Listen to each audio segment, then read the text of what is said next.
और अब बात करते हैं खबरों की। लखनऊ से खबर सामने आ रही है। सीएम योगी की अधिकारियों के साथ बैठक। मुख्यमंत्री योगी आदित्यनाथ की अधिकारियों के साथ बैठक। दोनों डिप्टी सीएम भी बैठक में मौजूद। मुख्य सचिव और डीजीपी बैठक में शामिल। सरकार के कई वरिष्ठ मंत्री भी बैठक में मौजूद। तो ये जानकारी सामने आ रही। लखनऊ से दोनों डिप्टी सीएम भी इस बैठक में मौजूद हैं और सरकार के कई वरिष्ठ मंत्री बैठक में शामिल हुए।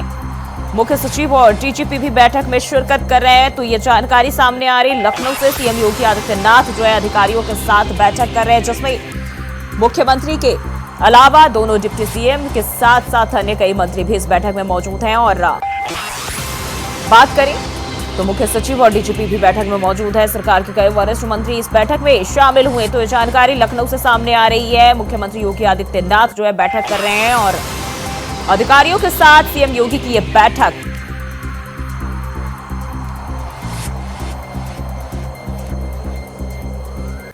तो लखनऊ से यह जानकारी मिल रही है। मुख्यमंत्री योगी आदित्यनाथ जो है बैठक कर रहे हैं अधिकारियों के साथ। दोनों डिप्टी सीएम भी इस बैठक में शामिल हैं।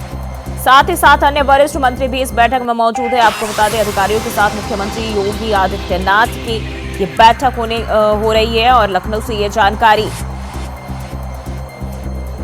मुख्य सचिव और डीजीपी भी सीएम के इस बैठक में मौजूद हैं। सरकार के कई वरिष्ठ मंत्री इस बैठक में शामिल हैं। लखनऊ से यह जानकारी सीएम योगी आदित्यनाथ की बैठक और अधिकारियों के साथ मुख्यमंत्री ये बैठक कर रहे हैं, जहां मुख्यमंत्री योगी के साथ साथ दोनों डिप्टी सीएम इस बैठक में शामिल हैं।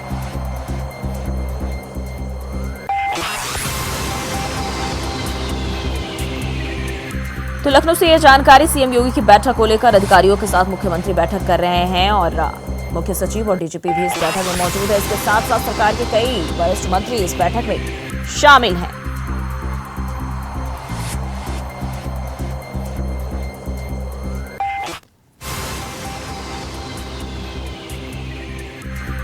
तो लखनऊ से ये जानकारी मुख्य सचिव और डीजीपी जो है बैठक में मौजूद हैं। सरकार के कई वरिष्ठ मंत्री भी इस बैठक में मौजूद है। आपको बता दें इन दिनों उत्तर प्रदेश की सियासत में भी अलग माहौल देखा जा रहा है और कई मायनों में ये जो बैठक है काफी अहम मानी जा रही है। हालांकि ये बैठक किस चीज को लेकर फिलहाल साफ नहीं हो पाया है। और सीएम के साथ साथ दोनों डिप्टी सीएम और सरकार के अन्य मंत्री भी इस बैठक में मौजूद हैं। लखनऊ से ये जानकारी सामने आ रही है और अधिकारियों के साथ मुख्यमंत्री योगी आदित्यनाथ की ये बैठक। और इसी खबर पर ज्यादा जानकारी के साथ हमारे सहयोगी मोहम्मद अमान हमारे साथ लखनऊ से जुड़ गए हैं। अमान, मुख्यमंत्री योगी आदित्यनाथ की बैठक जो है वो जारी है। बैठक को लेकर क्या जानकारी है, किस मकसद के लिए बैठक किया जा रहा है, बैठक के पीछे जो है क्या वजह हो सकती है, क्या जानकारी मिल रही है? जी आपको बता दें जिस तरह से उत्तर प्रदेश की कानून व्यवस्था को लेकर लगातार विपक्ष हमलावर हो रहा था, तो कहीं ना कहीं जो सरकार के जो मुख्यमंत्री हैं योगी आदित्यनाथ, उन्होंने कानून व्यवस्था के सुधार को लेकर उन्होंने एक बैठक बुलाई, जिसमें दोनों डिप्टी सीएम और कई कैबिनेट मंत्री भी हैं और जिसमें पुलिस के मुखिया डीजीपी इनको भी बुलाया गया है। और वहीं जो उत्तर प्रदेश गृह सचिव है, जो मुख्य सचिव है, सभी को इस बैठक में शामिल किया गया है। और कानून व्यवस्था पे जिस तरह से बैठक की मुख्यमंत्री ने महिला उत्पीड़न और महिला मामलों को लेकर इस पूरी बैठक में सख्ती दिखाई है। और वहीं योगी आदित्यनाथ ने अपने जो उत्तर प्रदेश में जो विधायक हैं उनको भी दिशा निर्देश दिए हैं कि महिला संबंधित जितने भी मामले हैं आपके थाना क्षेत्रों के हैं जहाँ पे महिलाओं की नहीं सुनवाई होती है, आप उन थाना क्षेत्रों में जाएं और उन महिलाओं की जो समस्या है उसका निस्तारण कराएं। यदि उनकी समस्या या किसी तरह से उनकी एप्लीकेशन नहीं ली जाती है तो आप एक बॉक्स बनाएं अपने क्षेत्र में, जिसमें उन महिलाओं की समस्या को लेके एक जो लेटर उसमें आए और उन लेटर्स पे, उन चिट्ठियों पे, उन पत्रों पे आप काम करिए और कहीं भी कोई ऐसा ना हो कि महिलाओं को इंसाफ ना मिल पाए। तो जो उत्तर प्रदेश में महिलाओं द्वारा जो नाइंसाफी हो रही थी, महिलाओं को जो इंसाफ नहीं मिल रहा था, उन चीजों को लेकर उत्तर प्रदेश के जो मुख्यमंत्री योगी आदित्यनाथ है वो काफी सख्त रवैया दिखा रहे हैं। श्री अमान, जिस तरीके से हम देखें, अगर उत्तर प्रदेश में इन दिनों जहां मुख्यमंत्री और दोनों डिप्टी सीएम के बीच तकरार की जो खबरें सामने आ रही, लेकिन इस बैठक में दोनों डिप्टी सीएम भी मौजूद है, साथ साथ अन्य मंत्री भी बताया जा रहा है कि इसमें शामिल है। क्या लगता है किस तरह की बातचीत इस दौरान की जा सकती है, क्योंकि अधिकारियों के साथ साथ मंत्री और दोनों डिप्टी सीएम भी सीएम की इस बैठक में शामिल हुए हैं? जी देखिए, आपको बता दें जिस तरह से अधिकारियों को बुलाया गया है और आपने जो बैठक की तस्वीरें हैं वो साफ तौर से बयां कर रही हैं, जिसमें उत्तर प्रदेश की जो पुलिस है उसके मुखिया जो डीजीपी है वो भी मौजूद है, मुख्य सचिव भी मौजूद है और वहीं डिप्टी सीएम भी दोनों मौजूद है और कैबिनेट के कई अन्य मंत्री भी उस बैठक में मौजूद हैं। तो कहीं ना कहीं उत्तर प्रदेश की जो कानून व्यवस्था है जिसको लेके मुख्यमंत्री लगातार एक्शन मोड में दिखाई दे रहे हैं और कहीं भी महिला संबंधित जो अपराध हो रहे हैं उसमें कहीं ना कहीं मुख्यमंत्री को जिस तरह से विपक्ष घेर रहे हैं तो उससे एक सख्त रवैया अपनाते दिखाई दे रहे हैं योगी आदित्यनाथ। बिल्कुल अमान, जिस तरीके से हम देखें, अगर उत्तर प्रदेश में लगातार जो है इस तरह की वारदात भी सामने आती है और कहीं ना कहीं मुख्यमंत्री योगी आदित्यनाथ सख्त भी रहे हैं, कार्रवाई करने के लिए हमेशा जो है आगे रहे हैं और अपने इस रवैये के लिए वो जाने जाते हैं। अगर हम बात करें तो क्या इस दौरान किस तरह के निर्देश दे सकते हैं अधिकारियों को, किस तरह के जो फैसले लिए जा सकते हैं महिलाओं को लेकर? जी देखिए, फैसलों की बात की जाए तो एक इसका उदाहरण सामने लखनऊ में दिखाई दे रहा है। जिस तरह से लखनऊ में जल भराव होने के बाद से होदंग हुआ था और जिस तरह से होदंगियों ने एक महिला को परेशान किया था, जिसको लेके मुख्यमंत्री योगी आदित्यनाथ ने एक बड़ी कार्रवाई की थी कि कमिश्नरेट लखनऊ के जो पूर्वी जोन है, पूर्वी जोन में डीसीपी से लेके एडीसीपी एसीपी सबका ट्रांसफर कर दिया था और जो थाना गोमती नगर है इनको और जो चौकी इंचार्ज थे इनको लाइन हाजिर कर दिया गया था, यानी कि सस्पेंड कर दिया था। ये एक बड़ी कार्रवाई देखने को मिली थी जो उत्तर प्रदेश के जो मुख्यमंत्री योगी आदित्यनाथ है इनके द्वारा की गई थी। तो उसी कार्रवाई के बाद से योगी आदित्यनाथ ने जो साफ तौर से महिलाओं से संबंधित जो अपराध हैं उनको कहीं ना कहीं नजरअंदाज न करने की हिदायत अधिकारियों को भी दी है और अपने जो विधायक हैं उनको भी साफ दिशा निर्देश दिए हैं कि कहीं महिलाओं के साथ नाइंसाफी नहीं होना चाहिए, उनसे संबंधित जो भी शिकायतें हैं या समस्याएं हैं उनका तत्काल निस्तारण कराया जाए। यदि उनका थाना या अधिकारी स्तर पर नहीं होता तो अपने विधायकों को भी उन्होंने दिशा निर्देश दिए हैं कि आप अपने क्षेत्र में बॉक्स लगाएं जिसमें शिकायती पत्र आने के बाद आप उन पत्रों को पढ़ें और पढ़ने के बाद उनकी शिकायतों की उनकी जो समस्याएं हैं उनको दूर करें। बिल्कुल अमान, बहुत बहुत शुक्रिया जानकारी साझा करने के लिए। और वहीं प्रधानमंत्री नरेंद्र मोदी ने शनिवार को दिल्ली में कृषि अर्थशास्त्रियों के 32वें अंतर्राष्ट्रीय सम्मेलन यानी ICAE का उद्घाटन किया। इस दौरान उन्होंने कहा कि मुझे खुशी है 65 साल के बाद ICAE की ये कॉन्फ्रेंस भारत में फिर से आयोजित हो रही। 2000 वर्ष पहले कृषि पराशर नाम से जो ग्रंथ लिखा गया था वो पूरे मानव इतिहास की धरोहर है। ये वैज्ञानिक खेती का एक कॉम्प्रिहेंसिव डॉक्यूमेंट है जिसका अब ट्रांसलेटेड वर्जन भी मौजूद है। इस ग्रंथ में कृषि पर ग्रह नक्षत्रों का प्रभाव, बादलों के प्रकार, रेनफॉल को नापने का तरीका और फोरकास्ट, रेन वाटर हार्वेस्टिंग, जैविक खाद, पशुओं की देखभाल, बीज की सुरक्षा कैसे की जाए, स्टोरेज कैसे की जाए, ऐसे अनेक विषयों पर इस ग्रंथ में विस्तार से बताया गया है। इसी विरासत को आगे बढ़ाते हुए भारत में एग्रीकल्चर से जुड़ी एजुकेशन और रिसर्च का एक मजबूत इकोसिस्टम बना हुआ है। Indian council of agriculture research के ही 100 से ज्यादा रिसर्च संस्थान है। भारत में एग्रीकल्चर और उससे संबंधित विषयों की पढ़ाई के लिए 500 से ज्यादा कॉलेज है। भारत में 700 से ज्यादा कृषि विज्ञान केंद्र है जो किसानों तक नई टेक्नोलॉजी पहुंचाने में मदद करते हैं। साथ प्राचीन एग्रीकल्चर और फूड को लेकर हमारी मान्यताएं हैं, हमारे अनुभव है और भारतीय कृषि परंपरा में साइंस को, लॉजिक को प्राथमिकता दी गई है। आज फूड और न्यूट्रिशन को लेकर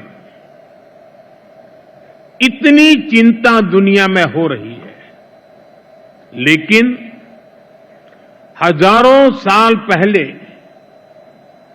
हमारे ग्रंथों में कहा गया है, अन्नम ही भूतानाम ज्येष्ठम तस्मात् सर्वौषधम उच्यते, अर्थात सभी पदार्थों में अन्न श्रेष्ठ है, इसलिए अन्न को सभी औषधियों का स्वरूप, उनका मूल कहा गया है। हमारे अन्न को औषधीय प्रभावों के साथ इस्तेमाल करने का पूरा आयुर्वेद विज्ञान है। ये पारंपरिक नॉलेज सिस्टम भारत के समाज जीवन का हिस्सा है। फ्रेंड्स, लाइफ और फूड को लेकर ये हजारों वर्ष पहले का भारतीय विजन बनाती है। फ्रेंड्स, पिछली बार जब आईसीएई की कॉन्फ्रेंस यहां हुई थी, तो भारत को उस समय नई नई आजादी मिली थी। वो भारत की फूड सिक्योरिटी को लेकर, भारत की एग्रीकल्चर को लेकर एक चैलेंजिंग टाइम था। आज भारत एक फूड सरप्लस देश है। आज भारत दूध, दाल और मसालों का सबसे बड़ा प्रोड्यूसर है। Bharat food grain, fruits, vegetable, cotton, sugar, T, framed fish, इनका दूसरा सबसे बड़ा प्रोड्यूसर है। एक वो समय था जब भारत की फूड सिक्योरिटी दुनिया की चिंता का विषय था। एक आज का समय है जब Bharat global food security, global nutrition security, इसके सॉल्यूशन देने में जुटा है।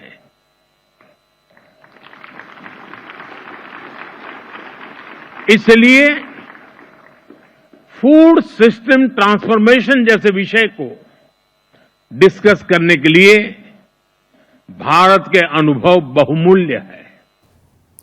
और प्रधानमंत्री मोदी कृषि अर्थशास्त्रियों के 32वें अंतर्राष्ट्रीय सम्मेलन के उद्घाटन कार्यक्रम में पहुंचे और इस दौरान केंद्रीय कृषि मंत्री शिवराज सिंह चौहान भी उनके साथ मौजूद रहे। साथ ही उन्होंने सम्मेलन को संबोधित भी किया और कहा कि प्रधानमंत्री मोदी के नेतृत्व में भारत की कृषि विकास दर दुनिया में सबसे ज्यादा बनी हुई है। अब भारत जो है प्राकृतिक खेती पर बल दे रहा है। सुनिए क्या कुछ कहा। प्रधानमंत्री श्रीमान नरेंद्र मोदी जी के नेतृत्व में आज भारत की कृषि विकास दर लगातार दुनिया में सबसे ज्यादा बनी हुई है। हमने जो प्रधानमंत्री जी के नेतृत्व में प्रयत्न किए हैं, उत्पादन बढ़े, लेकिन साथ में भारत की चिंता भी रही है कि वो उत्पादन सुरक्षित उत्पादन हो, मानव शरीर के लिए भी और धरती के स्वास्थ्य के लिए भी, मिट्टी के स्वास्थ्य के लिए भी। हमारे प्रधानमंत्री जी की भी चिंताएं हैं। केमिकल फर्टिलाइजर के अधिक उपयोग के कारण जो उत्पादित अन्न हो, फल और सब्जियां हो, उसके विपरीत प्रभाव मानव शरीर पर पड़ रहे हैं और लगातार सॉइल हेल्थ खराब हो रही है। इसलिए भारत अब प्राकृतिक खेती पर बल दे रहा है। हमारे सामने अनेकों चिंताएं हैं, मैं विस्तार में नहीं। और सीतापुर के अवध शुगर मिल से जुड़ा एक मामला प्रकाश में आया है। सीतापुर लखीमपुर हाईवे को काटकर अवध शुगर मिल द्वारा शीरे की पाइप बिछा दी गई, जिसको लेकर हर गांव कस्बा निवासी प्रभात माहेश्वरी ने आईजीआरएस के माध्यम से लोक निर्माण विभाग को कई लिखित शिकायत की, जिसमें कहा गया कि बिना लोक निर्माण विभाग अनुमति के हाईवे काटकर 11,000 वोल्टेज विद्युत लाइन और शीरे की पाइप निकाली गई है। माहेश्वरी ने यह भी शिकायत की कि इस हाईवे पर भारी वाहन और काफी संख्या में लोगों का आवागमन रहता है। शिकायत पर लोक निर्माण विभाग ने चीनी मिल पर 3 दिनों में जवाब नहीं देने पर कार्रवाई करने की बात कही है। कई पक्ष की वहां पर पूर्व में जब ये खंड प्रभाव में नहीं था, प्रांतीय खंड वहां पे कार्यरत, तो एक एनओसी के लिए एप्लीकेशन आया था, जिसमें क्रॉस ड्रेनेज के रूप में कुछ सेटअप बना करके और पाइपलाइन इत्यादि ले जाने के एनओसी मांगी गई। और एनओसी जो है वो तत्समय प्रांतीय खंड लोक निर्माण विभाग सीतापुर द्वारा प्रदान की। एनओसी प्राप्त होने के बाद उनका जो कार्यवाही था कंप्लीट हुआ और विभागीय देखरेख में, जैसा कि एनओसी में ये स्वतः वर्णित रहता है कि जो कटिंग करेंगे, कटिंग के उपरांत विभागीय विशिष्टियों के अनुरूप जो उसकी पुनर्स्थापना करके आप छोड़ेंगे रोड को। तो तदनुरूप कार्रवाई उस समय हुई और बाद में श्री माहेश्वरी जी द्वारा जो है ये कहा गया कि इस पे जो है जान माल का, उस संबंध में प्रकरण जिलाधिकारी महोदय के समक्ष प्रस्तुत हुआ था, जिसमें जिलाधिकारी महोदय ने एक 2 सदस्यीय समिति बनाई थी, जिसमें लोक निर्माण विभाग की तरफ से हमारे खंड के तत्समय के अधिशासी अभियंता और विद्युत विभाग के अधीक्षण अभियंता महोदय की संयुक्त। आए दिन विवादों में घिरी रहती है अवध शुगर मिल हरिगांव, चाहे वो फर्जी लोन को लेकर हो और चाहे भूमि विवाद को लेकर हो। ऐसा ही एक मामला राज्य मार्ग जो है उसको काट कर उबलते सिरे की पाइप और 11,000 वोल्टेज की लाइन को नीचे से निकाला जाता है, जिस पर शिकायत करता है जिलाधिकारी को उस पर तुरंत एक्शन लेते हुए लोक निर्माण विभाग और विद्युत विभाग की टीमें गठित कर उसकी जांच की जाती है। और जांच में टीमों द्वारा ये बताया जाता है कि वो जो पाइप लगाई गई है और जो वोल्टेज की लाइन गई है वो ब्रांडेड कंपनी की है, जिससे कोई जो है हादसा होने वाला नहीं। परंतु सवाल ये उठता है कि जो वो लाइट रोड का काटी गई थी, क्या उसमें अनुमति ली गई थी? तो वहीं पे इस पूरे मामले पर लोक निर्माण विभाग खंड 4 के राघवेंद्र का साफ तौर से कहना है कि उस पर उन्होंने एनओसी ली थी। परंतु सवाल फिर उठता है कि जब उन्होंने एनओसी ली थी तो दोबारा मिल को उन्होंने एक नोटिस क्यों जारी किया कि वो अपनी अनुमति प्रमाण पत्र हमको प्रदान करें, और जिसको लेकर शिकायतकर्ता ने फिर शिकायत करी। अब विशेष जानकारी हमारे साथ हैं प्रभात माहेश्वरी, आप उनसे बात करते हैं। क्या है पूरा मामला? इन्होंने लोक निर्माण से कोई अनापत्ति प्रमाण पत्र नहीं लिया है, जिस पर लोक निर्माण विभाग द्वारा कई बार इनको जो है 4-5 बार जो है नोटिस जारी की गई कि अपना अनापत्ति प्रमाण पत्र दिखाएं, लाएं, कार्यालय में दें आके, लेकिन कोई अनापत्ति प्रमाण पत्र नहीं दिया गया इनके द्वारा और अभी तक कोई प्रमाण पत्र नहीं दिया गया है। और एक जो है इनके द्वारा चीनी मिल को लेटर जारी किया गया था, उसमें ये लिखा था कि 3 दिवस के अंदर अगर अनापत्ति प्रमाण पत्र आप नहीं लेकर आते हैं तो आपके विरुद्ध जो है हमारा कार्यालय कार्रवाई के लिए बाध्य होगा। जो ये मार्ग को काट कर पाइप डाली गई है, इससे क्या खतरा किसी को हो सकता है? अब इतनी बड़ी बड़ी गाड़ियां निकलती हैं, सीधे नेपाल रास्ता गया है, आसाम के लिए रास्ता गया है, तो बड़ी बड़ी गाड़ियां निकलती हैं, कभी भी दुर्घटना हो सकती है। तो क्या अगर कार्रवाई नहीं होती तो इसके लिए आप क्या करेंगे? कार्रवाई नहीं होगी तो हम न्यायालय की शरण में जाएंगे, उच्च न्यायालय की शरण में। देखिए, इनका साफ तौर से कहना है कि अगर विभाग द्वारा मिल पर कोई कार्रवाई नहीं होती है तो सीधे उच्चतम न्यायालय की शरण में जाएंगे और न्याय के लिए गुहार लगाएंगे। सहयोगी सीएम के साथ पंकज कश्यप, इंडिया वॉइस। और फिलहाल के लिए इस बुलेटिन में बस इतना ही। खबरों के लिए बने रहे इंडिया वॉइस के साथ।